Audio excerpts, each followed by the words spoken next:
Some travelers skip it but some gets to appreciate this laid-back city, one of Southeast Asia's underrated capital. Welcome to Vientiane, the peaceful capital of Laos. Let's explore the city's most iconic landmarks, from golden temples to national monuments, and discover why Vientiane deserves a spot on your travel bucket list. This video is part of my Laos travel series where we explore what to do in Vientiane. Take note of what to prepare for your Laos trip and check out options on how to fly to the country. Hi, I'm Arian, and I'm from Manila, Philippines. I created this channel to document my goal of visiting the 82 provinces of the Philippines and the rest of the world. Even with a full-time work and a third world passport, I grab every opportunity I can to travel and explore. I hope this channel inspires you to discover new places and help you plan your next trip. Now, time to break our everyday routine. And let's go travel first!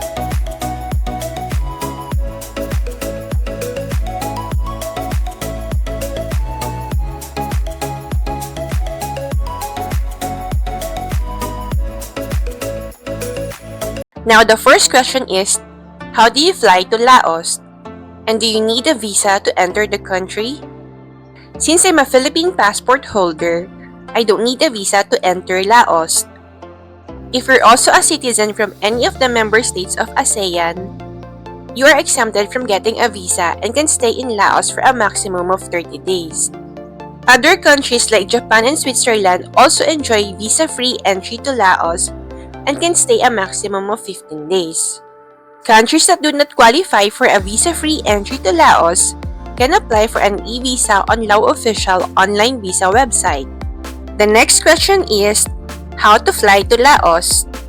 Countries that have direct international flights to Laos include Thailand, Vietnam, Malaysia, Singapore, China, and Seoul, Korea. From Manila, we flew to Bangkok, Thailand, and from Bangkok, we flew to Vientiane. Going back to Manila, we flew from Luang Prabang to Bangkok, Thailand, and then Bangkok to Manila.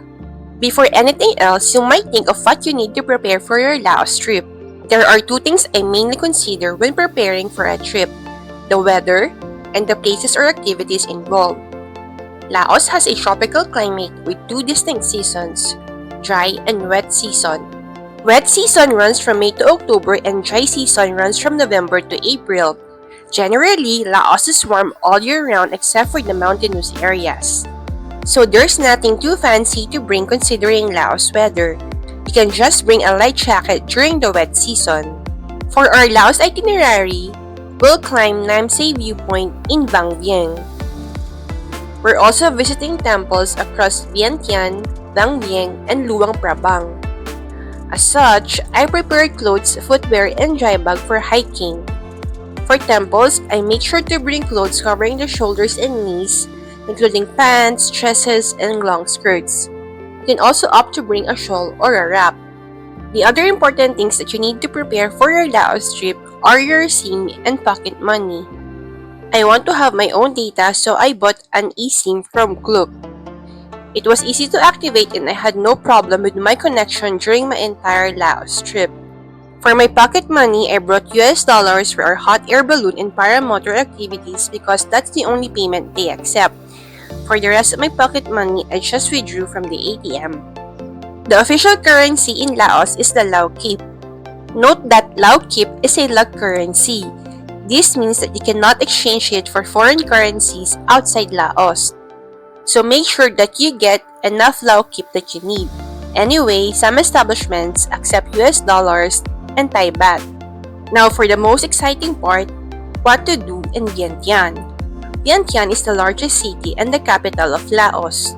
Laos, or Lao People's Democratic Republic, is a landlocked country in Southeast Asia, bordered by Myanmar, Vietnam, Cambodia, China, and Thailand. Compared to a typical capital city, Vientiane has a more laid-back atmosphere. Time to discover its charm through its iconic landmarks, from golden temples to national monuments. First on the list is Wat Simuang, also known as Buddha Park. Imagine a park filled with hundreds of massive Buddha statues, Hindu gods, and creatures that look straight out of a dream. Welcome to Buddha Park, located just outside Vientiane. And trust me, this place is like nowhere else. The Buddha Park is about 25 kilometers from downtown Vientiane. It was created in 1958 by a monk who was obsessed with blending Buddhist and Hindu beliefs. He basically turned his spiritual ideas into stone sculptures, over 200 of them. One notable sculpture resembles a giant pumpkin. It has 3 stories representing 3 levels of existence: hell, earth, and heaven. You can enter and climb this structure, and at the top, you'll get a view of the entire Buddha Park.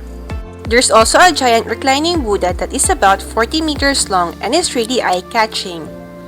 What's cool about Buddha Park is that it's a mix of art, faith, and imagination. Next is Pha That Luang, a national symbol of Laos. Originally built in the 3rd century, this golden monument represents both Buddhism and Laos sovereignty. It's also said to enshrine a relic of the Buddha himself. Now the question is Pha That Luang real gold? From ground to pinnacle, Pha That Luang is 45 meters high. Only the pinnacle is covered in real gold. The remainder of the stupa is painted a gold color. The next one takes us back in time. Wat Sisaket, the oldest surviving temple in Vientiane. It was built in 1818 and somehow survived the Siamese invasion that destroyed most of the city. Inside, you'll find thousands of tiny Buddha images. Overall, there's around 10,000 Buddha sculptures in the place. Wat Sisaket is also home to the oldest monastery in Laos. The main building or eSIM is reserved for use by monks. The quiet atmosphere here is perfect for slowing down and reflecting. Make sure not to miss this next structure in Vientiane, the Patuxay Monument, also known as the Victory Gate. It was built in the 1960s to honor those who fought for Laos independence. If you look closely, you'll see intricate carvings of Hindu deities and local patterns, a perfect blend of French and Lao styles. It's also known as the Arc de Triomphe of Vientiane due to its resemblance to the Arc de Triomphe in Paris. You can climb at the top of Patuxay Monument for a nice view of the city. I also really like the fountain show that they have here.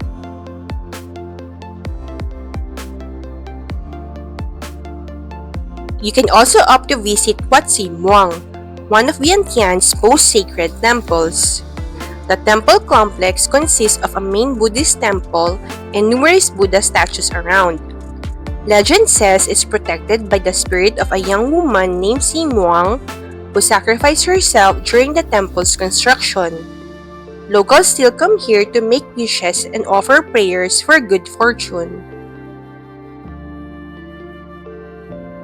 Right along the Mekong River, you'll find the King Anouvong statue, dedicated to one of Laos' most beloved historical figures. King Anouvong ruled in the early 19th century and led a rebellion against Siam, making him a national hero. You can even sight locals paying respect to the legendary King Anouvong. The park surrounding the statue is a great place to relax, especially during sunset. Vientiane City may be small, but it's full of history, faith, and heart. You can stay at least one day in the place to explore its iconic structures. If you enjoyed this little Lao adventure, make sure to hit like, subscribe, and stick around for more travel videos from Laos. Kapchay Vientiane, see you in the next one.